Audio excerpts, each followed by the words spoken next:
everyone. Today we will study about conductance, conductivity, molar conductivity, equivalent conductivity and variation of molar conductivity for the strong and weak electrolytes. ठीक है, आज हम ये सारे topics cover करने जा रहे हैं. तो उससे पहले हमें छोटा सा बेसिक चीज पता होनी चाहिए कि हमारा मेटालिक कंडक्टर और इलेक्ट्रोलाइटिक कंडक्टर्स में क्या डिफरेंस होता है.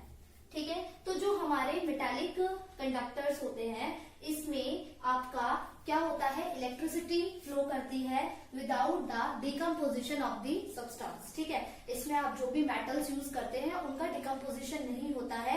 इस मेटालिक कंडक्टर के अंदर क्या होती है, इलेक्ट्रिसिटी क्या करती है, आपकी फ्लो करती है विदाउट डिकम्पोजिशन ऑफ सब्सटेंस. ठीक है, और आपके इलेक्ट्रोलाइटिक कंडक्टर्स के अंदर इलेक्ट्रिसिटी फ्लो करती है डिकम्पोजिशन ऑफ द इलेक्ट्रोलाइट की वजह से. इसमें जो हमारा फ्लो ऑफ इलेक्ट्रिसिटी होता है वो किसकी वजह से होता है, due to decomposition of electrolyte की वजह से होता है.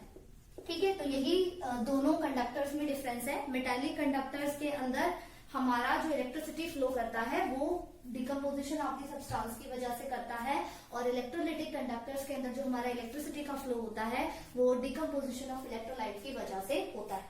अगर हम इन दोनों के सेकेंड पॉइंट ऑफ डिफरेंस की बात करें तो मेटालिक कंडक्टर्स में जो इलेक्ट्रिसिटी फ्लो करती है वो किसकी वजह से फ्लो करती है, due to flow of electrons, है ना. और आपके इलेक्ट्रोलाइटिक कंडक्टर्स में जो इलेक्ट्रिसिटी फ्लो करती है वो किसकी वजह से फ्लो करती है, due to flow of ions. ठीक है, तो अब हम बात करें, अगर ये मेटालिक कंडक्टर है या फिर आपका इलेक्ट्रोलाइटिक कंडक्टर है तो ये दोनों ही क्या करते हैं, कुछ ना कुछ रेजिस्टेंस ऑफर करते हैं. ठीक है, तो हम देखते हैं कि मेटालिक रेजिस्टेंस और इलेक्ट्रोलाइटिक रेजिस्टेंस में क्या डिफरेंस होता है. Metallic resistance and electrolytic resistance में क्या डिफरेंस होता है. आपका जो मेटालिक रेजिस्टेंस है, हमें पता है रेजिस्टेंस क्या होता है, to oppose the flow of current, है ना. रेजिस्टेंस क्या होता है कि करंट के फ्लो को रोकना.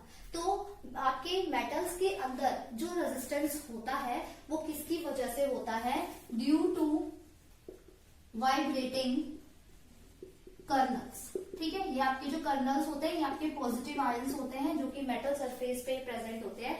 तो ये वाइब्रेटिंग कर्नल्स की वजह से आपका कौन सा रेजिस्टेंस होता है, मेटालिक रेजिस्टेंस होता है. ठीक है, इलेक्ट्रोलाइटिक रेजिस्टेंस हमारा किसकी वजह से होता है, ये आपके इलेक्ट्रोलाइटिक सोल्यूशन की वजह से होता है, और ये 2 फैक्टर्स पे डिपेंड करता है.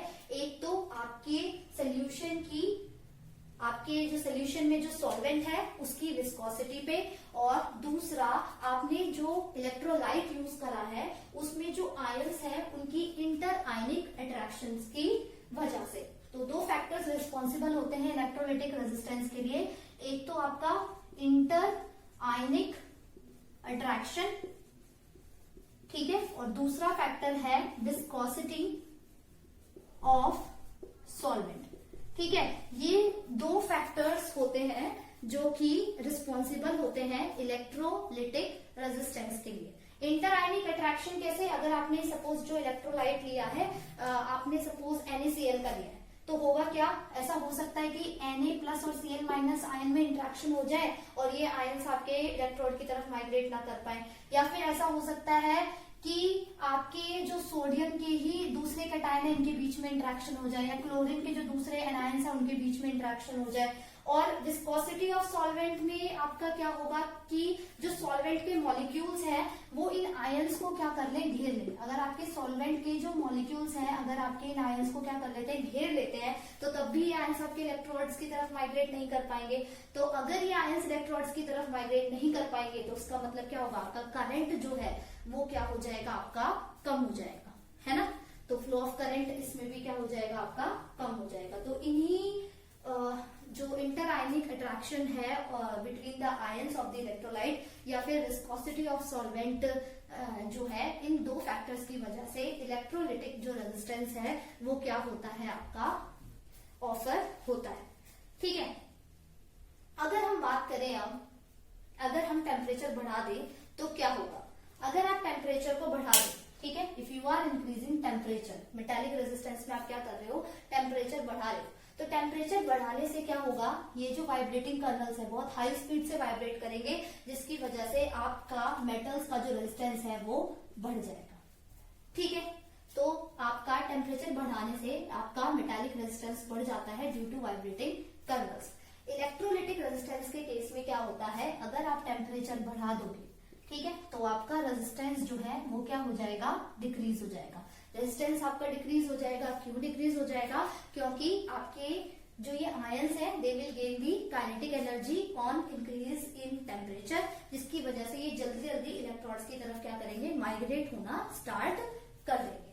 ठीक है, तो यही था कि मेटालिक रेजिस्टेंस और इलेक्ट्रोलिटिक रेजिस्टेंस आपका ऑन इंक्रीजिंग टेम्परेचर कैसे इंक्रीज करता है या फिर कैसे डिक्रीज करता है।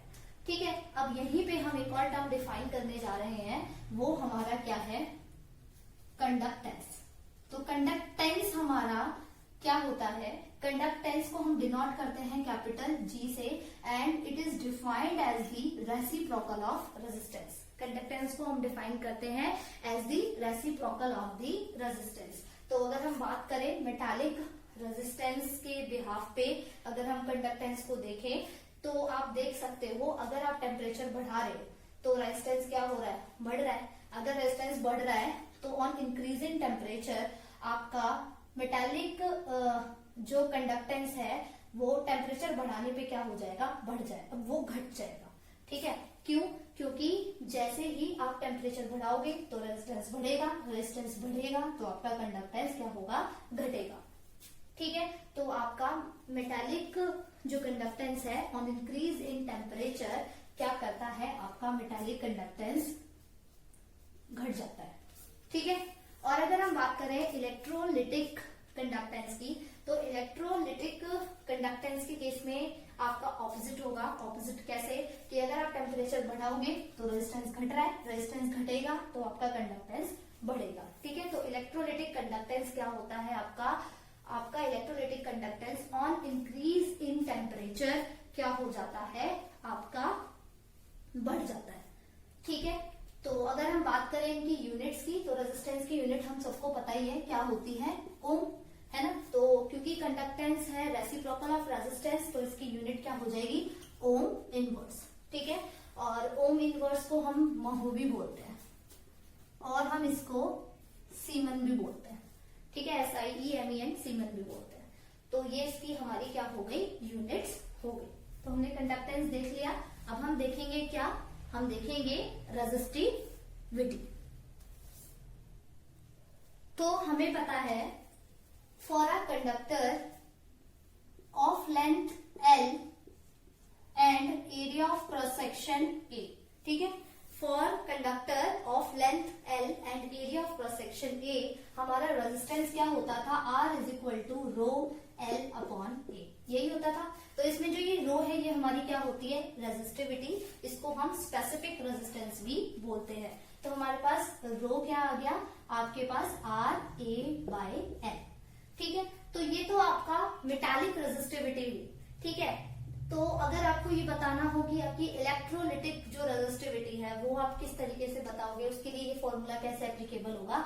अगर आपके पास एक बीकर में 2 इलेक्ट्रॉन्स आपने इमर्स कर दिए, ठीक है, तो इन दोनों इलेक्ट्रॉन्स के बीच का जो ये डिस्टेंस L है वो इसको डिफाइन करेगा, और एरिया ऑफ इलेक्ट्रॉन्स होगा हमारा A। ठीक है, और ये जो रेजिस्टिविटी है, ये रेजिस्टिविटी किसकी होगी, आपके इलेक्ट्रोलाइट की होगी। ठीक है, जैसे कि इसके अंदर रेजिस्टिविटी किसकी है, nature of material of this conductor, ऐसे ही ये जो रेजिस्टिविटी है वो आपकी किसकी होगी, इलेक्ट्रोलाइट की होगी। ये जो L है, ये जो लेंथ है, ये होगी डिस्टेंस बिटवीन द इलेक्ट्रोड्स को डिफाइन करेगी, और A आपका एरिया ऑफ इलेक्ट्रोड्स को क्या करेगा, डिफाइन करेगा। ठीक है, तो ये हमारी क्या होती है, रेजिस्टिविटी। अब हम आते हैं किस पे, कंडक्टिविटी पे। हमारी जो कंडक्टिविटी होती है इसको डिनोट करते हैं स्मॉल के से, इसको हम बोलते हैं कप्पा। तो जो हमारा कप्पा है वो हमारा रेसिप्रोकल ऑफ रेजिस्टिविटी होता है। ठीक है, हमारा जो कप्पा है वो रेसिप्रोकल ऑफ रेजिस्टिविटी होता है। तो हम क्या करते हैं, इस रो की वैल्यू को यहाँ पे सब्स्टिट्यूट कर देते हैं। तो जब आप इस रो की वैल्यू को यहाँ पे सब्स्टिट्यूट करोगे तो आपको क्या मिलेगा, वी विल सी 1/r/a/n, यानी कि आपको मिला r1/r/l/a। ठीक है, तो कप्पा मेरे पास इक्वल हो गया 1/r/l/a। ठीक है, और हमें पता है कि हमारा जो 1/r है वो किसके बराबर होता था, कंडक्टेंस के। तो ये हो जाएगा G इंटू L/A। और हमारा जो ये L/A है ना, ये L/A हमारा होता है सेल कांस्टेंट। ठीक है, तो सेल कांस्टेंट को हम डिनोट करा देते हैं G इंटू में G स्टार से। तो आपको ये पता चल गया कि जो आपकी कंडक्टिविटी है कप्पा, वो हमारी इक्वल होती है किसके, कंडक्टेंस इंटू में सेल कांस्टेंट के। ठीक है, क्लियर हो गया आपको। तो हमारा जो कप्पा है वो डिफाइन होता है as the reciprocal of the resistivity, और ये हमारी इक्वल होती है conductance multiplied by the cell constant. ठीक है, जब हम डिस्टेंस बिटवीन दीज इलेक्ट्रॉन्स, यानी कि जो हमारा L है उसको हम ले लेते हैं 1 सेंटीमीटर, और जो हमारी इलेक्ट्रॉन्स का जो एरिया है वो ले लेते हैं हम 1 सेंटीमीटर स्क्वायर। और जब हम इसको पुट करते हैं इन द फॉर्मूला 1 सेंटीमीटर, यहाँ पे इस फॉर्मूले में हम पुट कर रहे हैं L की जगह 1 सेंटीमीटर, A की जगह 1 सेंटीमीटर स्क्वायर, तो मेरा जो कप्पा है यानी कि जो मेरी कंडक्टिविटी है वो मेरी किसके इक्वल आ रही है, कंडक्टेंस के। ठीक है, तो हम कंडक्टिविटी को कैसे डिफाइन कर सकते हैं, conductance of 1 centimetre cube of the solution of electrolyte को हम क्या बोलते हैं, कंडक्टिविटी बोलते हैं। कंडक्टेंस ऑफ, वेरी इंपॉर्टेंट है ये चीज, आपको बहुत अच्छे से पता होनी चाहिए। Conductance of 1 centimetre cube of electrolytic solution को हम क्या कहते हैं, कंडक्टिविटी। ठीक है, conductance of 1 centimetre cube of electrolytic solution हमारा किसके इक्वल होता है, कप्पा के इक्वल होता है। तो आपसे पूछ ले कि conductance of 500 centimetre cube of electrolytic solution के लिए हमारी कंडक्टिविटी कितनी होगी, तो आप क्या करोगे, सिंपली इस कप्पा को उस 500 से मल्टीप्लाई कर दोगे, है ना। अगर आपसे पूछ ले कि मुझे 1000 सेंटीमीटर क्यूब इलेक्ट्रोलिटिक सोल्यूशन के लिए कंडक्टिविटी बताओ, तो आप सिंपली बता दोगे, आपको पता है 1 सेंटीमीटर क्यूब इलेक्ट्रोलिटिक सोल्यूशन के लिए जो हमारा कंडक्टेंस होता है वो हमारा कप्पा के इक्वल होता है। तो 1000 सेंटीमीटर क्यूब जो हमारा इलेक्ट्रोलिटिक सोल्यूशन का जो कंडक्टेंस होगा वो हमारा इक्वल होगा कप्पा इंटू में 1000। ठीक है, ये वेरी वेरी इंपॉर्टेंट थिंग है, यहाँ पे आपको ये बहुत अच्छे से पता होनी चाहिए कि conductance of 1 centimetre cube of the electrolytic solution हमारी किसके इक्वल होती है, कप्पा के इक्वल होती है। ठीक है, तो अब हमने कंडक्टिविटी भी क्या कर दी है, डिफाइन कर दी है। ठीक है, तो अब हम बात करेंगे इसकी यूनिट की। तो अगर हम इसकी यूनिट की बात करें तो आप इजिली इसको निकाल सकते हो यहां से। ठीक है, आपको पता है कि जो हमारा कंडक्टेंस है इसकी यूनिट क्या होती है, ओम इनवर्स। ठीक है, इसकी यूनिट क्या है, सेंटीमीटर, और एरिया की यूनिट क्या होती है, सेंटीमीटर स्क्वायर। ठीक है, तो ये हो जाएगी ओम इनवर्स सेंटीमीटर इनवर्स। तो ओम इनवर्स को हम क्या लिख सकते हैं, सीमन सेंटीमीटर इनवर्स। तो हमारे पास जो यूनिट आ गई कप्पा की वो क्या आ गई, सीमन सेंटीमीटर इनवर्स। और अगर आपको सीमन सेंटीमीटर इनवर्स को सीमन मीटर इनवर्स में लिखना है तो आप सिंपली इसको किससे मल्टीप्लाई कर दो, 100 से, यानी कि 1 सीमन सेंटीमीटर इनवर्स आपका 100 सीमन सेंटीमीटर इनवर्स के क्या हो जाएगा, इक्वल हो जाएगा। ठीक है, अब हम पढ़ेंगे क्या, मोलर कंडक्टिविटी। सो हमारी मोलर कंडक्टिविटी क्या होती है, molar conductivity is defined as the conductance of all the ions produced from 1 mole of the electrolyte. ठीक है, ये लाइन बहुत इंपॉर्टेंट है, produced from the 1 mole of electrolyte dissolved in V centimeter cube of the solution.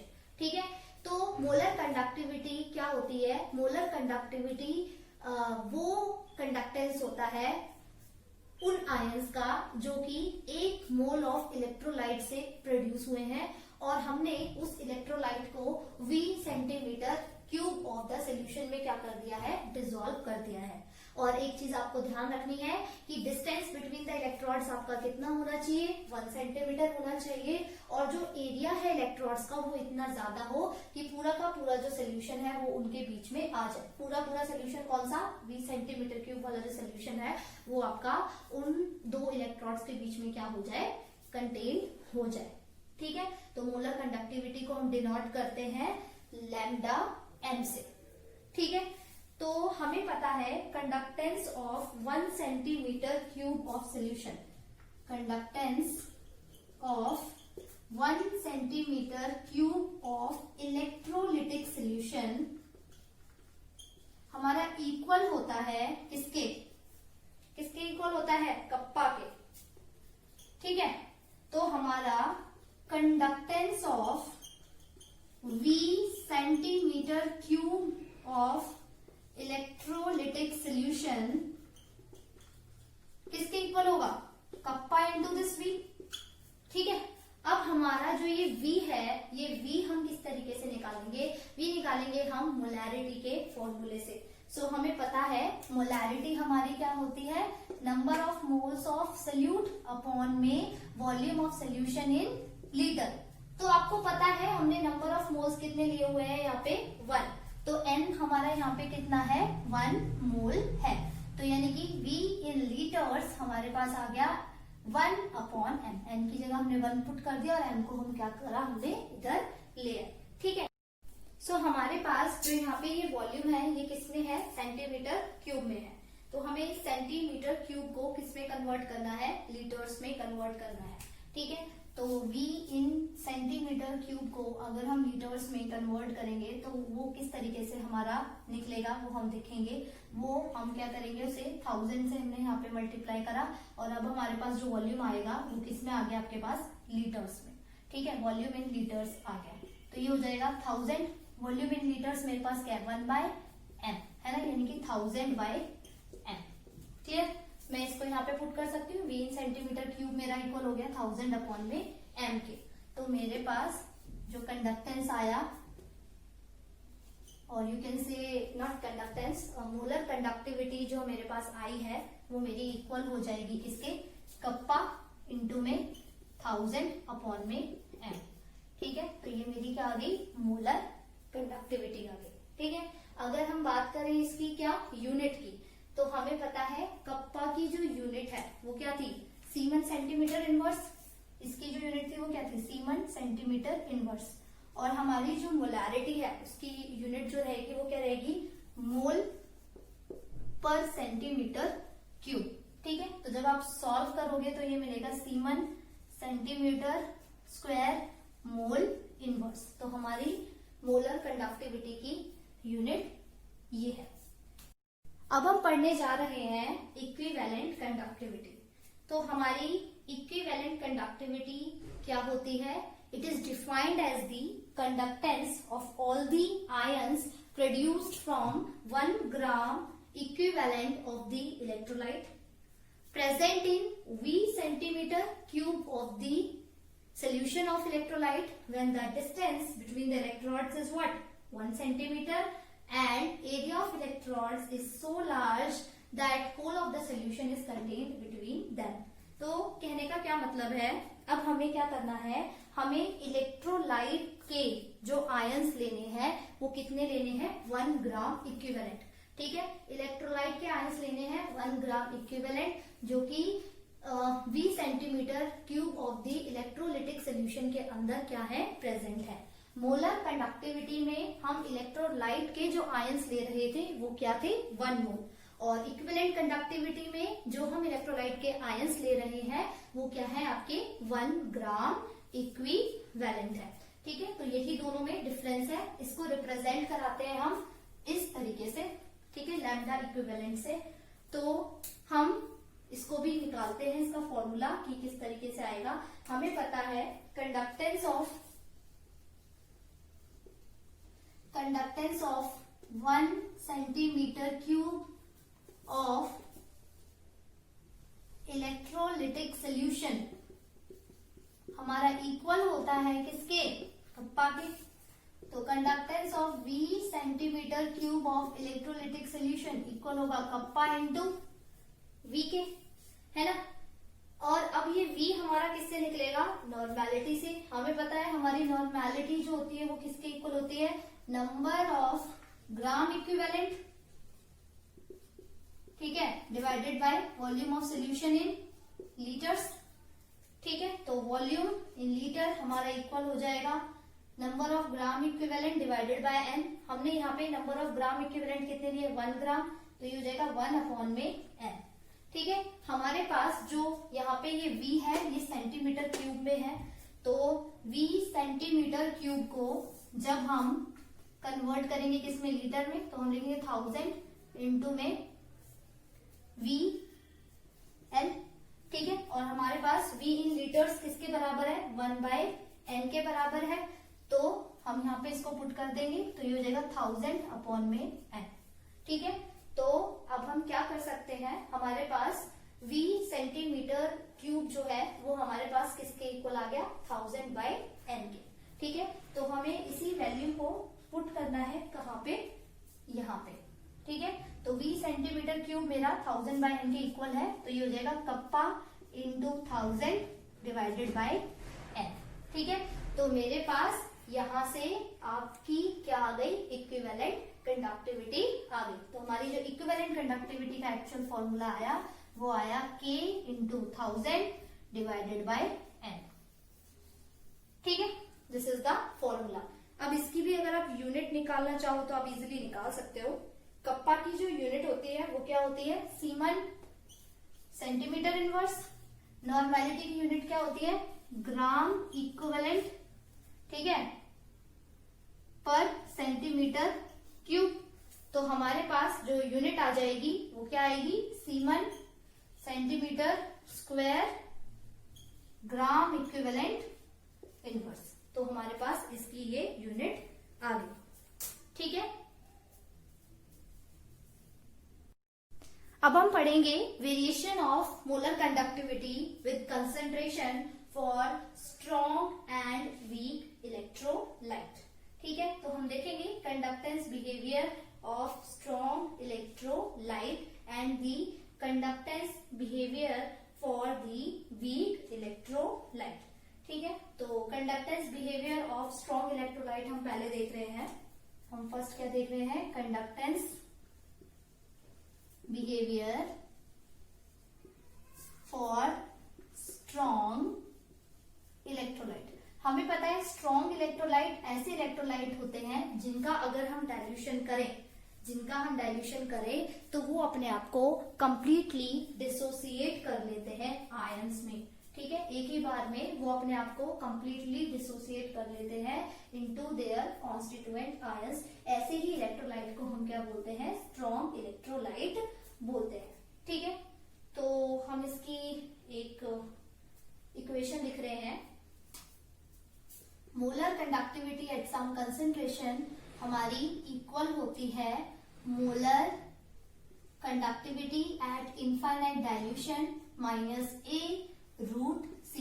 यहाँ पे C जो है वो कंसेंट्रेशन ऑफ इलेक्ट्रोलाइट को रिप्रेजेंट कर रहा है। A एक कांस्टेंट है जिसकी वैल्यूज आपको गिवन होगी क्वेश्चंस के अंदर। डिफरेंट इलेक्ट्रोलाइट के लिए इसकी वैल्यू डिफरेंट होती है। ये आपकी molar conductivity at infinite dilution है and this is molar conductivity at some concentration है, ठीक है। इसको मैं सिंप्लीफाई करके थोड़ा सा इस तरीके से लिख लेती हूँ।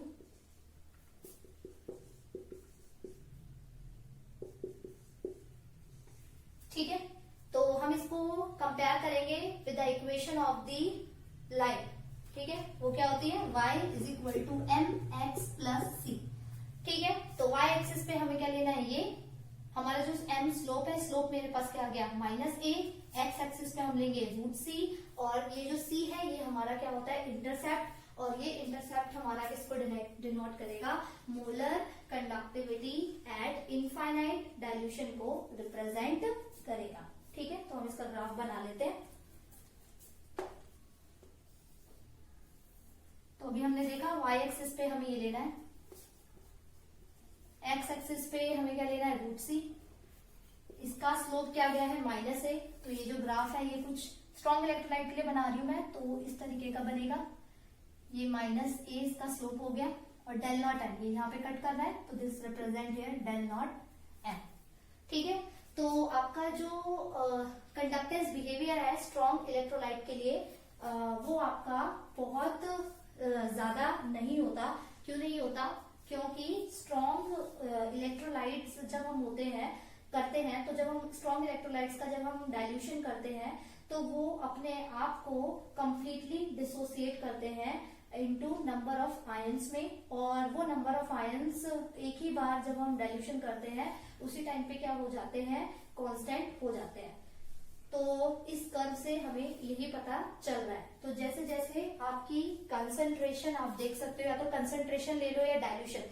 अगर आप डाइल्यूशन बढ़ाते हैं तो कंसंट्रेशन क्या होती है, घटती है। ठीक है, तो इस तरीके से अगर मैं जा रही हूँ तो मेरी डाइल्यूशन बढ़ रही है, और इस तरीके से मैं जा रही हूँ तो मेरी कंसंट्रेशन बढ़ रही है। तो मैं अगर ऐसे देखूं ऑन इंक्रीजिंग डाइल्यूशन, जब मैं डाइल्यूशन बढ़ा रही हूँ तो मेरा जो कंडक्टेंस बिहेवियर है स्ट्रॉन्ग इलेक्ट्रोलाइट के लिए वो बहुत ज्यादा नहीं है। क्यों नहीं है, क्योंकि आपके स्ट्रॉन्ग इलेक्ट्रोलाइट्स ऑन डाइल्यूशन अपने आप को नंबर ऑफ आयंस में डिसोसिएट कर लेते हैं, और वो जो नंबर ऑफ आयंस प्रोड्यूस होते हैं वो एक ही बार में क्या हो जाते हैं, कांस्टेंट हो जाते हैं। इसलिए स्ट्रॉन्ग इलेक्ट्रोलाइट का जो कंडक्टेंस है वो बहुत ज्यादा नहीं होता। ठीक है, अच्छा, इस इक्वेशन का एक नाम था जो मैंने अभी नहीं बताया आपको, ये याद रख लेना, डी बाय हक्कल और साजर इक्वेशन बोलते हैं। इस इक्वेशन को बोलते हैं डी बाय हक्कल और साजर इक्वेशन बोलते हैं। ठीक है, इस चीज को भी ध्यान रख लेना। अब हम देखते हैं conductance behaviour for the weak electrolyte. पहले हमने कंडक्टेंस बिहेवियर देखा किसके लिए, स्ट्रॉन्ग इलेक्ट्रोलाइट के लिए। अब हम कंडक्टेंस बिहेवियर देखेंगे किसके लिए, वीक इलेक्ट्रोलाइट के लिए। वीक इलेक्ट्रोलाइट का क्या होता है, जैसे ही आप क्या करोगे, इसमें डाइल्यूशन बढ़ाओगे, जैसे ही आप डाइल्यूशन बढ़ाओगे कुछ नंबर ऑफ आयंस इसमें प्रोड्यूस होंगे। ठीक है, फिर आपने थोड़ा सा उसमें डाइल्यूशन बढ़ाया, फिर और आयंस प्रोड्यूस हुए। मतलब कहने का क्या है, वीक इलेक्ट्रोलाइट में आप जितनी बार डाइल्यूशन करोगे ना उतनी बार नंबर ऑफ आयंस प्रोड्यूस होंगे। वेयर एज स्ट्रॉन्ग इलेक्ट्रोलाइट में क्या हो रहा था, जब आपने एक ही बार डाइल्यूशन किया तो आपके नंबर ऑफ आयंस जो प्रोड्यूस हो रहे थे वो कांस्टेंट हो रहे थे। लेकिन वीक इलेक्ट्रोलाइट में क्या होगा, जब आप जैसे जैसे आप डाइल्यूशन बढ़ाते जाओगे वैसे वैसे नंबर ऑफ आयंस भी ऑन एवरी डाइल्यूशन क्या होते जाएंगे, बढ़ते जाएंगे। तो फॉर वीक इलेक्ट्रोलाइट्स के लिए अगर आप डाइल्यूशन को बढ़ाते हैं तो आपको क्या मिलता है, आपको कंडक्टेंस बिहेवियर काफी अच्छा मिलता है। तो डाइल्यूशन मैं बढ़ा रही हूँ, डाइल्यूशन बढ़ा रही हूँ तो मैं ऐसे जाऊंगी, अगर मैं कंसंट्रेशन बढ़ा रही हूँ तो मैं ऐसे जाऊंगी। बट क्योंकि मैं डाइल्यूशन बढ़ा रही हूँ तो आपका conductance behaviour for weak electrolyte आपको कुछ इस तरीके से दिखेगा। ठीक है, तो आप देख रहे हो जैसे जैसे आपका डाइल्यूशन बढ़ रहा है वैसे वैसे आपका जो कंडक्टेंस बिहेवियर है वो भी क्या हो रहा है, बढ़ रहा है। ठीक है, अगर आप कंसंट्रेशन के टर्म्स में देखना चाहें तो जैसे जैसे आपकी कंसंट्रेशन बढ़ रही है तो वैसे वैसे आपकी मोलर कंडक्टिविटी घट रही है। लेकिन जैसे जैसे आपका जो क्या बोलते हैं, आपका डाइल्यूशन बढ़ेगा, जैसे जैसे आपका डाइल्यूशन बढ़ रहा है तो आपका कंडक्टेंस बिहेवियर बढ़ रहा है। किसके लिए, वीक इलेक्ट्रोलाइट के लिए। तो ये जो ग्राफ है ये मेरा किसके लिए है, वीक इलेक्ट्रोलाइट के लिए है। और जो मेरा ऊपर वाला ग्राफ था वो किसके लिए था, आपका स्ट्रॉन्ग इलेक्ट्रोलाइट के लिए था। ठीक है, तो ये ग्राफ किस तरीके से बनेगा, with the help of this equation बनेगा। इसको आपको कंपेयर कराना होगा इस वाली इक्वेशन से। ठीक है, तो ध्यान रखना कि स्ट्रॉन्ग इलेक्ट्रोलाइट का कर्व आपका ऐसा क्यों आता है, ऐसा इसलिए आता है on dilution strong electrolyte completely dissociate itself into its constituent ions. ठीक है, दैट्स वाई इसका जो कंडक्टेंस बिहेवियर है वो बहुत ज्यादा आपको देखने को नहीं मिलता। लेकिन वीक इलेक्ट्रोलाइट में क्या होता है, on every increase in dilution आपके नंबर ऑफ आयंस जो हैं वो भी क्या हो जाते हैं, इंक्रीज हो जाते हैं, जिसकी वजह से ऑन इंक्रीज इन डाइल्यूशन आपका जो कंडक्टेंस बिहेवियर है वो आपको काफी अच्छा मिलता है फॉर द वीक इलेक्ट्रोलाइट। ठीक है, so this is all for today. Thank you class.